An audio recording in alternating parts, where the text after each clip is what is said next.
don't read the newspapers because they all have ugly print.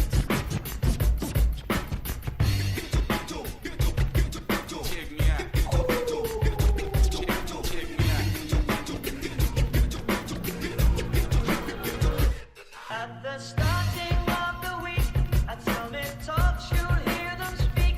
It's only Monday. Et donc, la suite, qui arrive donc en 2003, Too Fast, Too Furious, de John Singleton.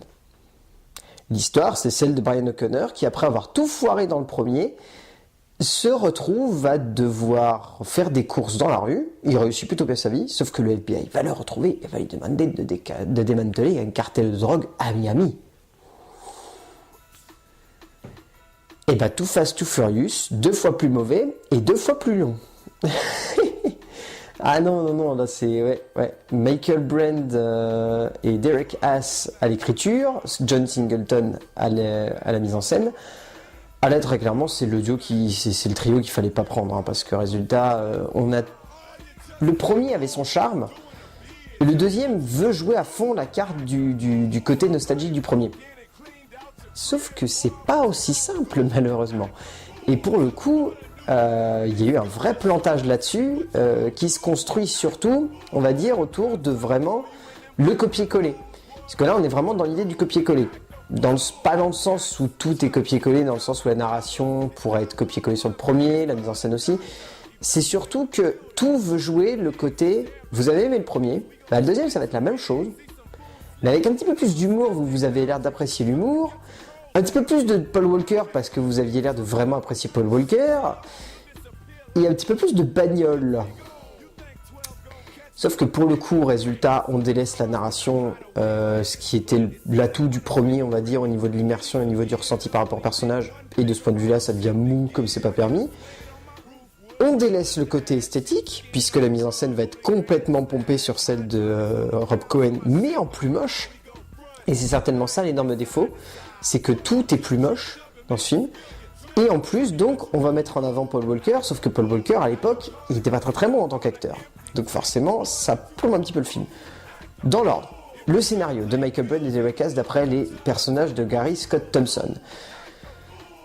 C'est pas bien parce que tout est cliché dans ce film et on peut le ressentir dès la scène d'introduction. Si on regarde la scène d'introduction, très clairement, on est en plein dans les clichés du tuning.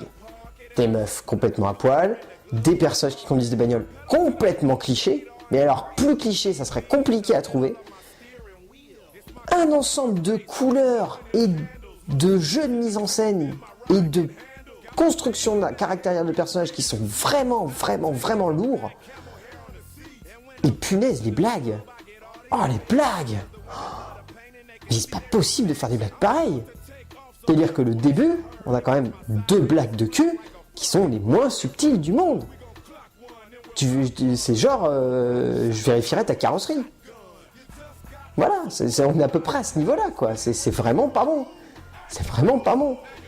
Et au niveau de la mise en scène, il n'y a pas grand-chose à sauver non plus. John Singleton, il veut tout copier à Rob Cohen, sauf que résultat, il a pas forcément la force esthétique. Et en plus, il maîtrise pas du tout le film. Il le laisse partir dans tous les sens, et tout au long. Il n'arrive pas à suivre ses personnages, il n'arrive pas à leur donner du sens, il n'arrive pas à leur donner de la profondeur. Il sait pas comment mettre en scène ces scènes d'action qui partent dans tous les sens littéralement, avec carrément un espèce de faux hommage aux Blues Brothers sur la fin qui est absolument ridicule et qui fonctionne pas du tout dans l'univers. Puis alors, mais quelle idée aussi, l'humour. Mais l'humour, il est tout au long du film, on dirait plique et ploque Paul Walker et Tyrese Gibson. Tout le temps à sortir des vannes toutes les 2 secondes, à faire des chamalins entre gamins. Ah non, là on est clairement dans le film qui est complètement foiré, quoi. C'est ça qui est dommage, parce qu'on aurait aimé voir une suite intéressante. Et là on se retrouve avec une espèce de navet inconséquent, dont le seul point positif, c'est les acteurs. Il faut bien reconnaître que Paul Walker joue bien. Et voilà, il était encore un petit peu jeune à l'époque, donc ça fait qu'il y a quelques fautes de jeu qui sont assez évidentes. Tyrese Gibson, bon, son personnage est horripilant, mais lui il joue très bien le côté comique assumé, donc résultat ça rend bien et ça donne un peu de punch à certaines scènes. Eva Mendes dans le rôle secondaire, enfin voilà, on n'a pas vraiment grand chose à sauver. Même James Remar, très grand acteur, surtout connu pour avoir joué le père de Dexter dans la série, il est horrible dans ce film, il joue mal du début à la fin, enfin c'est horripilant. Et Ludacris Bridges, oh là là. En faire des caisses dans un rôle stéréotypé à 10 000 km de ce qu'il allait devenir sur la fin de la série. Ouais, non. Ah, clairement, là, il n'y a pas grand-chose à sauver dans Too Fast, Too Furious, donc ouais.